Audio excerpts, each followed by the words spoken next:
Hey y'all, and welcome to another edition of ConfederateShop's Hidden Gem of the Week. This is where we take one book out of our library and I do a little review and tell you why you need it in your library. So this week it is What Really Happened, Quantrill's Raid on Lawrence, Kansas, Revisiting the Evidence. And I want to say this is a fantastic book. It was put out by Shotwell Publishing. Now Shotwell is in close relation to the Abbeville Institute. So this book has some fantastic sources. They cite all their material. And as it says, it's revisiting the evidence. It's revisiting the actual source material from the event of Quantrill's raid on Lawrence, Kansas. I don't know if many of you are like me. When I was younger, I saw the film Ride with the Devil, and it really fascinated me. So I got interested early on with the border wars out in Kansas and Missouri.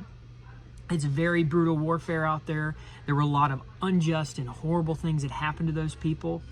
I'm a Virginia boy, so I grew up with Virginia history. I grew up on the Eastern Theater with Robert E. Lee and the Army of Northern Virginia. And so this border war was something different for me, and it really captured my interest. And I can say this, from what I've researched concerning Quantrill, concerning many of the Missouri bushwhackers out there, there's a lot of lies. And just like with the war between the states in general, the victors write the history, and that's definitely true when it comes to Quantrill and when it comes to his raiders. So all I'm going to say, I'm not going to give you all the information in this video. All I'm going to say is get a copy of this book, because it's going to tell you the truth, revisiting the actual sourced evidence, not what some biased professor says in his classroom about the incident, but it's going to examine the events leading up to Lawrence, Kansas, and it's going to give just a good picture of what was going on out there at the time, which I think is really good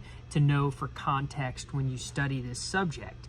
I highly recommend this book. It's around 200 pages. It has some fantastic illustrations in it, which I really appreciated. I like seeing some maps. I like seeing the characters that they're talking about, and many of these characters I had never really heard before, because it's going in very good detail with some of the Union officers and the different bushwhacker and Confederates that it talks about as well. So it's a change from what I'm used to here with Virginia history and the Eastern Theater at the Army of Northern Virginia. Anyway, long story short, this is our Hidden Gem of the Week, and it's going to be on sale just this weekend. So get yourself a copy while it's on sale. Thanks for watching.